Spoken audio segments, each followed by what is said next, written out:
بسم الله الرحمن الرحيم.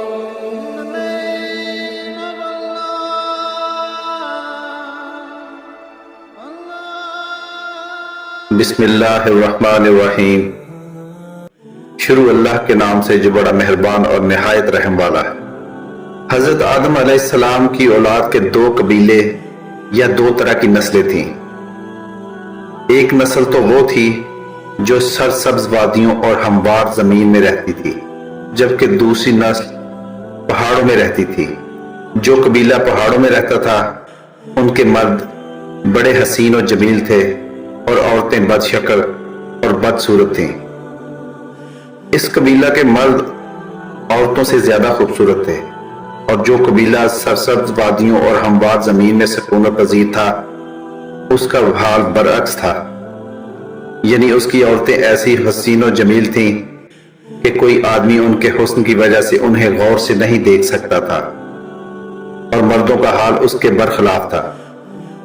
یعنی اس قبیلہ کے مرد ایسے بد شکل اور بد صورت واقع ہوئے کہ وہ حسین عورتیں ان کے ساتھ ان کی بد شکلی کی وجہ سے رہن سہن پسند نہیں کرتی تھیں.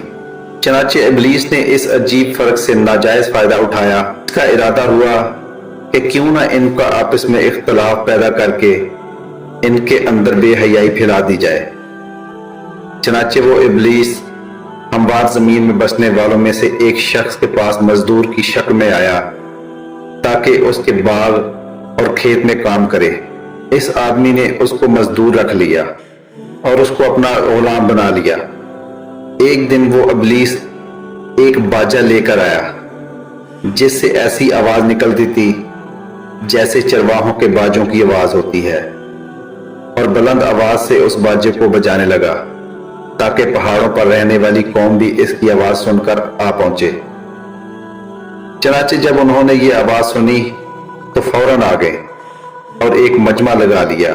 پھر لوگوں نے ہر سال اس دن کو عید اور میلہ کا دن مقرر کر لیا جس میں سرسبز وادیوں کی عورتیں اپنے حسن و جمال کے ساتھ بن سنور کر آتی، جنہیں پھر مرد حضرات دیکھتے. پہاڑوں پر رہنے اور بسنے والے لوگوں میں سے ایک آدمی یہ منظر دیکھ کر بے تابی کے ساتھ دوڑتا ہوا اپنے ساتھیوں کے پاس آیا اور وہاں کا سارا واقعہ بیان کیا. چنانچہ وہ لوگ بھی ان کے ساتھ آ کر شامل ہو گئے. نتیجہ یہ ہوا کہ ایک بڑی بے حیائی ظہور پذیر ہو گئی اور ابلیس اپنے مقصد میں کامیاب ہو گیا. اس نے آسمان پر قسم اٹھائی تھی کہ وہ صالحین اور مومنین کے سوا سب کو گمراہ کر کے چھوڑے گا.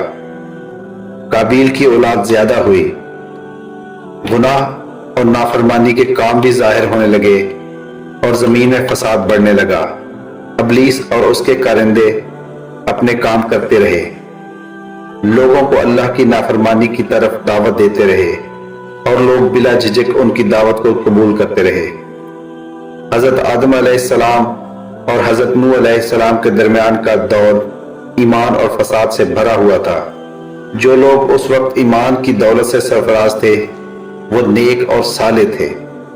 کہا جاتا ہے کہ حضرت آدم علیہ السلام کے 40 بچے تھے، 20 لڑکے اور 20 لڑکیاں. ان کی اولاد میں سے جو زندہ رہے وہ حابیل، قابیل اور شیس تھے. بھائیوں نے شیس کو اپنا رئیس اور سردار بنا رکھا تھا. شیس کے ہاں پھر سواح، یعوق، یغوس اور نصر نامی بچے پیدا ہوئے. جیسا کہ پہلے ذکر ہوا ہے کہ شیس بڑے نیک اور صالح آدمی تھے، اپنی قوم کے بڑے محبوب تھے. لہٰذا جب ان کی وفات ہوئی تو لوگ ان کی قبر کے ارد گرد حلقہ بنا کر بیٹھ گئے. ان کی قبر بابل کی زمین میں تھی. لوگوں کو ان کی وفات پر شدید صدمہ پہنچا اور تسلسل کے ساتھ ان کی قبر کی زیارت کو آنے لگے. ابلیس نے جب ان کی یہ حالت دیکھی تو اس نے چاہا کہ کیوں نہ ان کی کمزوری سے فائدہ اٹھایا جائے. چنانچہ وہ انسانی صورت میں ان کے پاس آیا اور ان سے کہنے لگا، میں دیکھ رہا ہوں کہ تمہیں اس شخص کی وفات پر بے حد صدمہ پہنچا ہے. تم کہو تو میں ان جیسی صورت تمہارے لیے بنا دوں جو پھر تمہاری مجلس میں رہے، جسے دیکھ کر تم ان کو یاد کیا کرو. لوگوں نے کہا،